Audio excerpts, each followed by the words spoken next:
Okay, good morning once again. અહીંયા આપણે પાઠ 5 માં ટોપિક નંબર 2 ટોપિક નંબર 3 બે ટોપિક આપણે ભણી ગયા. બે ટોપિક આપણે ભણી ગયા. હવે ત્રીજો ટોપિક જે છે 5.3 એનું નામ છે સંચાલકોની નિમણૂક. સંચાલકોની નિમણૂક અને તેના પ્રકારો. સંચાલકોના પ્રકારો વિશે વિગતે ચર્ચા આપણે અહીંયા કરવાની છે.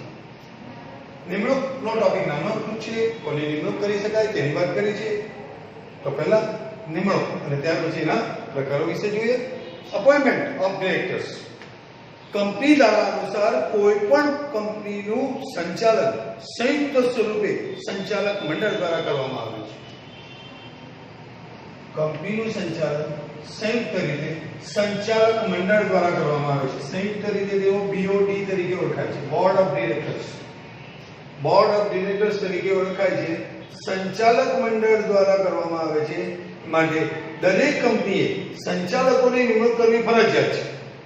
એ ખાનગી કંપની હોય, જાહેર કંપની હોય, એકલ વ્યક્તિની કંપની હોય, સંચાલકની નિમણૂક કરવી જરૂરી હોય છે. કંપનીમાં સંચાલક તરીકે કોની નિમણૂક કરી શકાય? તો કે ભાઈ ભાગીદારી પેઢી, કોઈ ટ્રસ્ટ, કોઈ પણ કંપની, વ્યક્તિઓનું મંડળ ની નિમણૂક સંચાલક તરીકે કરી શકાતી નથી. સામાન્ય રીતે જોઈએ અને સામાન્ય શબ્દોમાં કહીએ તો કે ભાઈ BOD માટે કોઈ પણ સંસ્થા ચાલી શકે નહીં, કારણ કે સંસ્થા કોઈ કામ કરવા આવવાની નથી. સંચાલક તરીકે નિમણૂક કરવા માટે જીવંત વ્યક્તિ હોવી જરૂરી છે. જીવંત વ્યક્તિ હોવી જરૂરી છે. કોઈ જીવંત વ્યક્તિ જ કંપનીમાં સંચાલક તરીકે નિમણૂક થઈ શકે.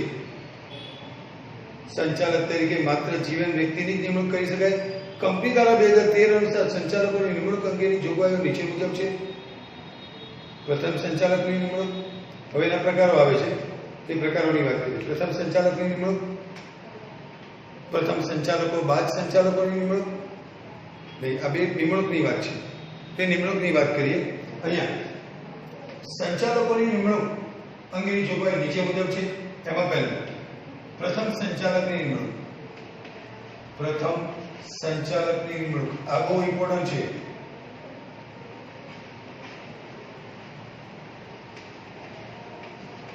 બોર્ડ ઓફ ડિરેક્ટર્સમાં સૌથી પહેલું જેનું નામ હોય એ સંચાલકની નિમણૂક કરવા અંગેની જોગવાઈ. પહેલો જે નામ હોય, કાયદેસરનું પહેલું નામ એ. જ્યારે પ્રથમ ડિરેક્ટરની નિમણૂક માટે કંપનીના નિયમન પત્રમાં જોગવાઈ કરેલી ન હોય તો કંપનીના આવેદન પત્રમાં સહી કરનાર વ્યક્તિને કંપનીના યોગ્ય રીતે નિમાયેલા ડિરેક્ટર તરીકે ગણવામાં આવે છે. જો આ રીતે કોઈ યાદી જણાવેલી નહીં હોય તો આવેદન પત્રમાં સહી કરનારમાં સૌથી પહેલું જેનું નામ હશે એને જ કંપનીના પ્રથમ નિમણૂક તરીકે ગણવામાં આવે છે. એકલ વ્યક્તિની કંપનીમાં કંપની ધારાની જોગવાઈ અનુસાર સભ્ય દ્વારા ડિરેક્ટર અથવા ડિરેક્ટર્સની નિમણૂક કરવામાં ન આવે ત્યાં સુધી એક માણસની કંપનીનો વ્યક્તિ સભ્ય તરીકે પ્રથમ સંચાલક ગણવામાં આવશે. એક વ્યક્તિની કંપનીમાં તો આવી કોઈ યાદી હોતી નથી, તો જ્યાં સુધી આવો કોઈ ડિરેક્ટર નહીં આવે ત્યાં સુધી એક વ્યક્તિ એ જ કંપનીનો પ્રથમ સંચાલક ગણાશે. જ્યારે કંપની દ્વારા અન્ય સંચાલકોની નિમણૂક યોગ્ય રીતે થાય ત્યારે તેઓ પ્રથમ સંચાલક તરીકે મટી જાય છે. પ્રથમ સંચાલકો બાદના સંચાલકોની નિમણૂક. પહેલા સંચાલક પછી ના સંચાલકોની નિમણૂક. પ્રથમ સંચાલક બાદની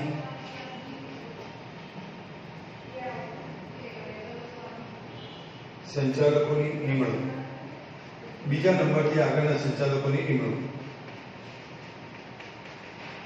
એના માટે પણ કાનૂની નિયમો બનાવેલા છે.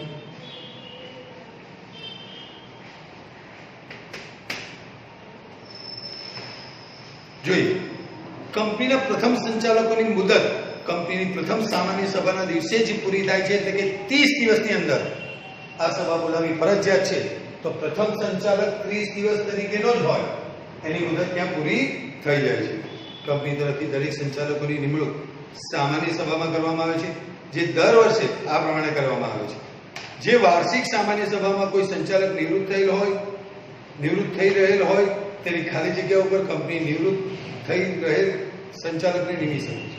ફરીથી એકવાર વાંચીએ, ધ્યાન આપજો. કંપની તરફથી દરેક સંચાલકની નિમણૂક સામાન્ય સભામાં કરવામાં આવે છે, જે દર વર્ષે આ પ્રમાણે કરવામાં આવે છે. જે વાર્ષિક સામાન્ય સભામાં કોઈ સંચાલક નિવૃત્ત થઈ રહેલ હોય તો તેની ખાલી જગ્યા ઉપર કંપની નિવૃત્ત થયેલ સંચાલકોને નિમી શકે છે. સામાન્ય સભામાં અથવા અન્ય રીતે કંપની તરફથી ડિરેક્ટર તરીકે નિમણૂક માટે સૂચિત કરવામાં આવેલ વ્યક્તિઓએ પોતાનો સંચાલક ઓળખ ક્રમાંક રજૂ કરવો. રજિસ્ટર્ડ કંપની પાસે સંચાલક મંડળ તરીકે કામ કરવા માટે, સંચાલક સભ્ય તરીકે કામ કરવા માટે આઈડેન્ટિફિકેશન નંબર મેળવવાની વાત આપણે અગાઉ કરી છે. તે આઈડેન્ટિફિકેશન નંબર જાહેર કરવો પડે છે અને તે વ્યક્તિ ડિરેક્ટર બનવા માટે કોઈ ગેરલાયકાત ધરાવતો નથી એવું જાહેર કરવું પડે છે. ડિરેક્ટર તરીકે નિમણૂક કરાયેલ વ્યક્તિ 30 દિવસમાં હોદ્દો ધારણ કરવા સંમત છે તેવી સંમતિ આપવી પડે છે, જે કંપની રજિસ્ટર સમક્ષ રજૂ કરવી પડે. સંચાલકોની નિમણૂક સંબંધિત જોગવાઈઓ અને નિયમનપત્રમાં દર્શાવવામાં આવે છે. જો કંપનીના નિયમનપત્રમાં દરેક સામાન્ય સભા વખતે તમામ ડિરેક્ટરોની નિવૃત્તિની જોગવાઈ કરવામાં આવી હોય તો બધા ડિરેક્ટર નિવૃત્ત થશે, પરંતુ સામાન્ય રીતે આવી જોગવાઈ કંપની નિયમનપત્રમાં હોતી નથી. એક સાથે બધા ડિરેક્ટરો નિમણૂક થઈ શકે નહીં. તેવા સંજોગોમાં જાહેર કંપનીના ડિરેક્ટરના કુલ સંખ્યા ઓછામાં ઓછા 2/3 ડિરેક્ટર્સ ક્રમ પ્રમાણે નિવૃત્ત થવા પાત્ર છે. આવા 2/3 ભાગના સંચાલકો પૈકી દર વર્ષે સૌથી સિનિયર એવા 1/3 ભાગના સંચાલકો નિવૃત્ત થાય છે. પરિણામે દર 3 વર્ષના ગાળામાં પ્રથમ ક્રમ પ્રમાણે નિવૃત્તિ થતા 2/3 ભાગના સંચાલકો જ બદલાય છે. નિવૃત્ત થયેલા ડિરેક્ટરોની ખાલી જગ્યા ઉપર કંપનીના નિવૃત્ત થઈ રહેલા ડિરેક્ટરો ફરીથી નિમીને ભરી પણ શકાય છે. વાત થઈ વાત નિમણૂકની. હવે વાત આવે છે સંચાલકોના પ્રકાર. ટોટલ તમને અહીંયા 7 પ્રકારો આપવામાં આવેલા છે સંચાલકોના પ્રકારો. તો હવે એ 7 સંચાલકોના પ્રકારોની વાત આપણે અહીંયા કરીશું.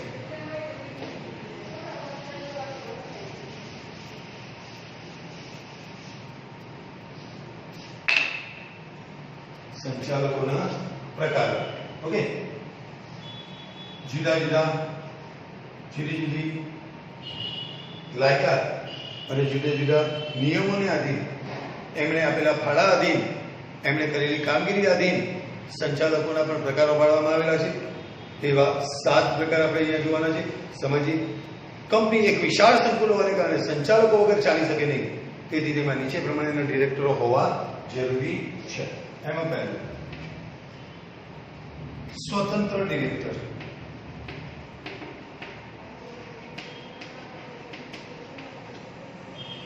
બીજો છે મેનેજિંગ ડિરેક્ટર.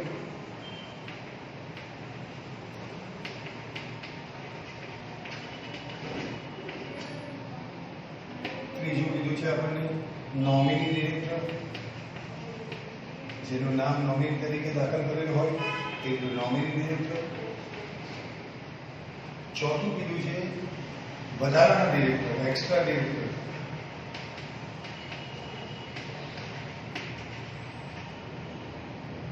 વૈકલ્પિક ડિરેક્ટર.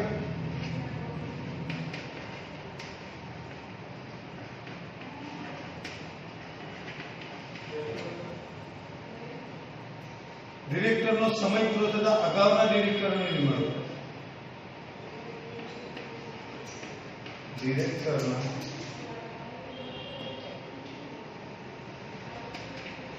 સમય પૂરો થતા અગાઉ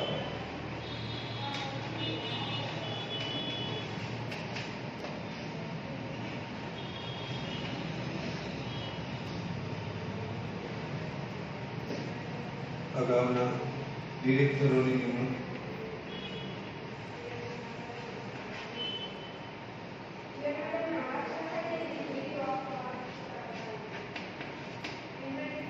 અને લાસ્ટ એ છે નાના શેર હોલ્ડરો દ્વારા ચૂંટાયેલા ડિરેક્ટર. નાના શેર હોલ્ડરો દ્વારા નિમાય ડિરેક્ટર.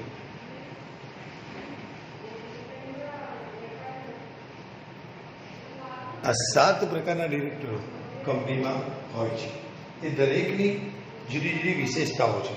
એ વિશેષતાઓને ધ્યાનમાં રાખીને જ એને આ બધા નામ આપવામાં આવેલા છે.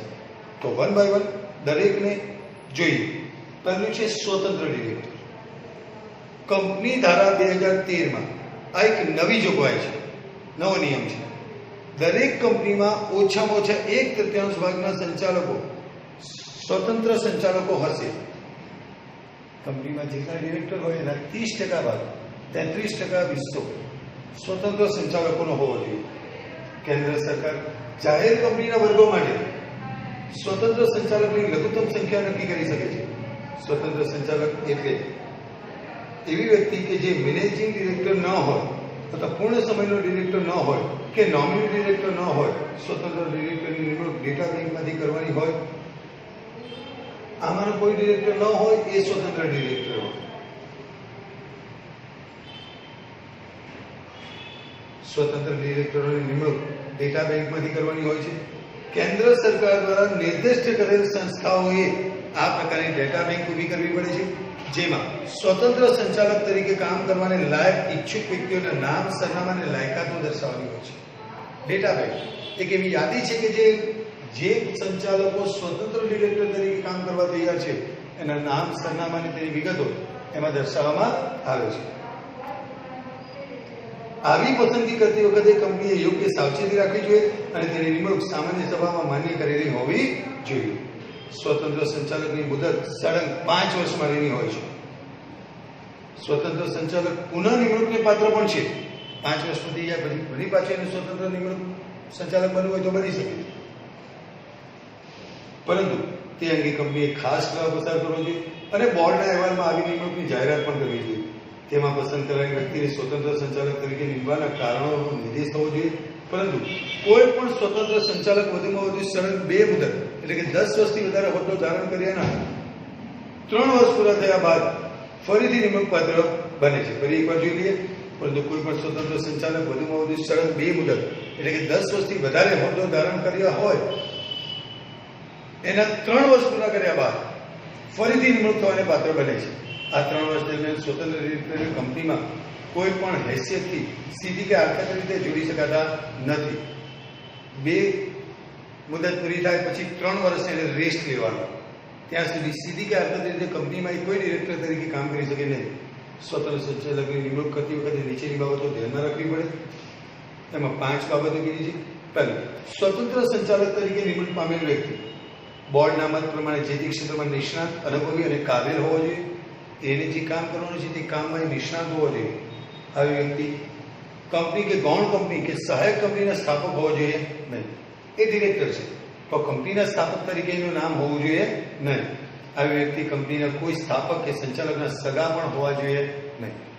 પોતે તો એ કોઈ કંપનીનો સ્થાપક નહીં હોવો જોઈએ, પણ અન્ય કોઈ કંપનીમાં સ્થાપક હોય એનો સગા રિલેટિવ પણ હોવો જોઈએ નહીં. આવી વ્યક્તિના કંપની સાથે, ગૌણ કંપની સાથે કે સહાયક કંપની સાથે, તેના ડિરેક્ટર, પ્રમોટર સાથે કોઈ આર્થિક નાણાકીય વ્યવહારો અગાઉના 2 વર્ષ દરમિયાન હોવા જોઈએ નહીં. એને કોઈ કંપનીના ડિરેક્ટર તરીકે કામ કરેલું નહીં હોવું જોઈએ. એ ડિરેક્ટર અન્ય કોઈ ડિરેક્ટરના સગામાં નહીં હોવો જોઈએ. એ ડિરેક્ટરે અન્ય કોઈ કંપનીના ડિરેક્ટર સાથે 2 વર્ષ દરમિયાન કોઈ નાણાકીય વ્યવહાર કરેલો હોવો જોઈએ નહીં. કંપનીના મુખ્ય સંચાલકીય પદાધિકારી KMP સાથે નિમણૂકના આગલા 3 વર્ષમાં કોઈ પણ પ્રકારનો સંબંધ હોવો જોઈએ નહીં. એ જ વ્યક્તિ સ્વતંત્ર ડિરેક્ટર તરીકે નિમાઈ શકાય. હવે મેનેજિંગ ડિરેક્ટર અથવા તો પૂર્ણ સમયના ડિરેક્ટર, આખા દિવસ માટેના ડિરેક્ટર. મેનેજિંગ ડિરેક્ટરને કાર્યકારી સંચાલક તરીકે પણ ઓળખાય છે. વર્તમાન સમયમાં વાણિજ્ય વ્યવસ્થાનું વિશાળ ઉત્કૃષ્ટ ઉદાહરણ એટલે કંપની સ્વરૂપ. ફૂલ ટાઈમ, પાર્ટ ટાઈમ નહીં, પૂર્ણ સમયના ડિરેક્ટર તરીકે એને ઓળખવામાં આવે. જે કંપનીમાં સંચાલન સ્વતંત્ર રીતે કરતા હોય છે, જેનું સંચાલન કુશળતા, નીતિમત્તા અને ધંધાદારી કોને માંગી લે છે, એને ધંધો કરતા આવડતો હોવો જોઈએ, કારણ કે એને જ કંપનીનું સંચાલન કરવાનું છે. જેનું સંચાલન સંચાલક મંડળ દ્વારા કરવામાં આવે છે. કંપનીના સંચાલક મંડળના સભ્યો જુદા જુદા શહેરોમાં વિખરાયેલા હોવાથી કંપનીનો રોજબરોજનો વહીવટ સંભાળી શકાતા નથી. રોજબરોજનો વહીવટ સંભાળવા માટે મેનેજિંગ ડિરેક્ટર કે પૂર્ણ સમયના ડિરેક્ટરની કે મેનેજિંગ ડિરેક્ટરની નિમણૂક કરવાની હોય છે? હા. જેમ શેર હોલ્ડરો જુદા જુદા શહેરોમાં હોય છે એ રીતે સ્વતંત્ર ડિરેક્ટર પણ બોર્ડ ઓફ ડિરેક્ટર્સ પણ જુદા જુદા શહેરોમાંથી હોય છે. તો એ લોકો રોજે રોજ કંપનીમાં આવીને કામ કરી શકવાના નથી. તો રોજે રોજનું કંપનીનું કામ કરવા માટે મેનેજિંગ ડિરેક્ટર એમડીની નિમણૂક સંચાલક મંડળ દ્વારા કરવામાં આવે છે. એ પૂર્ણ સમયના ડિરેક્ટર કે મેનેજરની નિમણૂક કરવામાં આવે છે, જેનું કાર્ય કંપનીમાં રોજબરોજનો વહીવટ કરવો અને સંચાલક મંડળે લીધેલા નીતિ વિષયક નિર્ણયોનો અમલ કરવાનો હોય છે. મેનેજર ડિરેક્ટરની નિમણૂક સંચાલક મંડળ દ્વારા કરવામાં આવે છે. બોર્ડ ઓફ ડિરેક્ટર્સ જુદા જુદા શહેરોમાં હોય, એ લોકો રોજ કામ કરી શકવાના નથી. તો રોજ કંપનીમાં આવીને કામ કરવા માટે તેઓએ સંચાલક મેનેજિંગ ડિરેક્ટરની નિમણૂક કરી છે. તો એ મેનેજિંગ ડિરેક્ટર કહેવાશે. ત્યાર પછી ત્રીજો ટોપિક આવે છે nominee director. Nominee director board of directors કંપનીના નિયમન પત્રની જોગવાઈ અનુસાર નીચેના સંજોગોમાં નોમિની ડિરેક્ટર નિમી શકે. પહેલું, કોઈ સંસ્થા સાથે સમજૂતી અનુસાર નોમિનેટ કરવામાં આવેલા વ્યક્તિને ડિરેક્ટર તરીકે નિમણૂક આપવામાં આવે. પ્રવર્તમાન કાયદા અનુસાર કોઈ સંસ્થા નોમિનેટ કરાયેલ વ્યક્તિને ડિરેક્ટર તરીકે નિમવામાં આવે. કેન્દ્ર સરકાર અથવા રાજ્ય સરકાર તરફથી સરકારી કંપનીમાં શેર ધારણ કરવાની રૂએ નોમિનેટ થયેલા વ્યક્તિને ડિરેક્ટર તરીકે નિમી શકાય. કોઈ કે સજેસ્ટ કરેલા, નોમિનેટ કરેલા, કોઈ કે દર્શાવેલા નિમણૂક ડિરેક્ટરને પણ આમાં નિમણૂક કરવામાં આવતા હોય છે. એ સિવાય વધારાના ડિરેક્ટર, એડિશનલ, ઘણી વખત નિષ્ણાત વ્યક્તિ કે કામની વ્યક્તિની સંચાલક મંડળમાં જરૂર હોય ને તેનો સમાવેશ થયેલ નહીં હોય તો જો કંપનીના નિયમન પત્રમાં જોગવાઈ હોય તો કોઈ વ્યક્તિને કોઈ પણ સમયે વધારાના ડિરેક્ટર તરીકે નિમી શકાય. એક એક્ઝામ્પલ જોઈએ. એક બોર્ડ ઓફ ડિરેક્ટર છે જેમાં 5 જુદા જુદા વિષયના ડિરેક્ટરો છે. આપણને સમજ પડે તે રીતની વાત કરીએ. એક છે ઉત્પાદન, એક છે વેચાણ, એક છે વિજ્ઞાપન, એક છે હિસાબ અને એક છે માર્ગદર્શન અધિકારી. આટલા 5 ડિરેક્ટરો તો છે, પણ એક ડિરેક્ટર, એક કામ એવું છે કે જેના માટે કોઈ ડિરેક્ટરની નિમણૂક કરવામાં આવી નથી. સૂચના, જે આખી એકમમાં સૂચના આપવાનું કામ કરે. આવું હોતું નથી, પણ ખાલી નામ નિષ્ણાંત વ્યક્તિની વાત કરી છે. તો સૂચના આપી શકે એવા કોઈ નિષ્ણાંત આવો નથી. તો આ સંચાલક મંડળો ભેગા થઈને એક એડિશનલ વધારાના ડિરેક્ટરની નિમણૂક કરી શકે, સૂચના અધિકારી. આવા ડિરેક્ટરની મુદત વાર્ષિક સામાન્ય સભા સુધીની જ હોય, 1 વર્ષની હોય. 1 વર્ષમાં એને ચેન્જ કરી દેવો પડે. વૈકલ્પિક ડિરેક્ટર, અલ્ટરનેટિવ, જે ડિરેક્ટર હાજર ન હોય એની જગ્યાએ કામ કરવા માટે અલ્ટરનેટિવ ડિરેક્ટરની પણ નિમણૂક કરવી પડે. કંપનીના સંચાલક મંડળના ડિરેક્ટરોનું અંગ અગત્યનું છે, પરંતુ કોઈ કારણસર ડિરેક્ટર 3 માસ કે તેથી વધુ સમય માટે ભારત બહાર રહેવાનો હોય કે તો તેના બદલે જે ડિરેક્ટરની નિમણૂક કરવામાં આવે છે વૈકલ્પિક સંચાલક તરીકે ઓળખવામાં.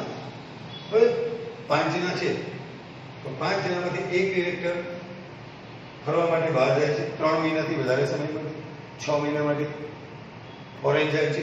તો એની જગ્યાએ કામ કરવા માટે જે ડિરેક્ટર લાવવામાં આવે એને કહેવાય વૈકલ્પિક ડિરેક્ટર, વધારાનો ઓપ્શનલ ડિરેક્ટર. વૈકલ્પિક ડિરેક્ટર તરીકે કોઈ વ્યક્તિ નિમણૂક માટે નિયમન પત્ર અથવા કંપનીની સામાન્ય સભામાં ઠરાવ પસાર કરીને નિમણૂક કરી શકાય.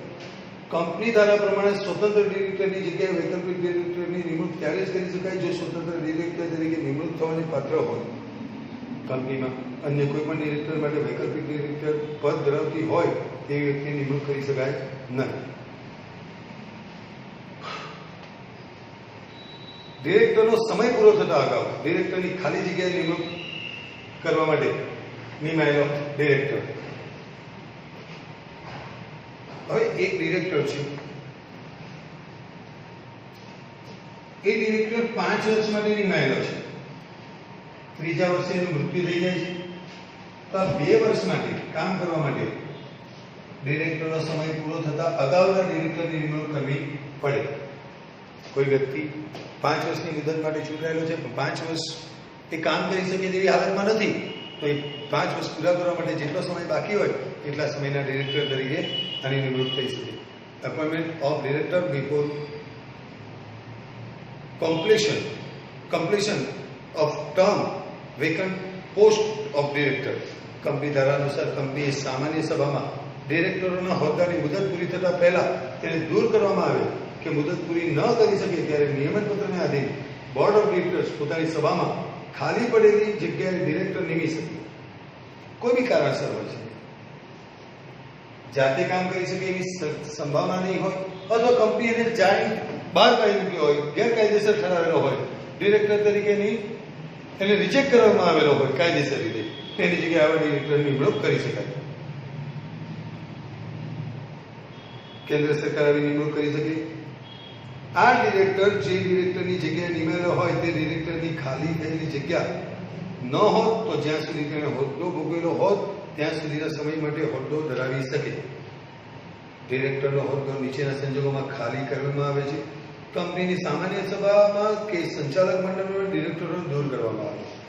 છેલ્લા 12 માસ દરમિયાન સંચાલક મંડળની સભાઓમાં પરવાનગી મેળવ્યા વગર ગેરહાજર રહેતો હોય, અસ્થિર મગજનો થાય, મૃત્યુ પામે કે નાદાર જાહેર થાય, અદાલતે એને ગેરકાયદેસર જાહેર કરેલા હોય, નૈતિક અધપતન કે અન્ય ગુનાના કારણસર અદાલત તરફથી દોષિત જાહેર કરવામાં આવે, કંપનીમાં પ્રત્યક્ષ કે પરોક્ષ હિત રહેલું હોય, તે કરાર કરેલો હોય અને તે જાહેર કરવામાં નિષ્ફળ જાય ત્યારે પણ આવા ડિરેક્ટરોને કંપની કાયદેસર રીતે રદબાતલ જાહેર કરે છે. ખાનગી કંપની પોતાના નિયમન પત્રમાં બીજા કોઈ પણ કારણોસર સમાઈ શકે છે અને આ રીતે ખાલી પડેલ જગ્યાએ નવા ડિરેક્ટરોની નિમણૂક કરવામાં આવતી હોય છે. 7મું અને છેલ્લું, નાના શેરહોલ્ડરો દ્વારા ચૂંટાયેલા ડિરેક્ટર. કંપની દ્વારા 2013 પ્રમાણે નોંધાયેલ કંપનીને નિયત કરવામાં આવે તે રીતે નાના શેરહોલ્ડરો એક ડિરેક્ટરની નિમણૂક કરી શકે છે.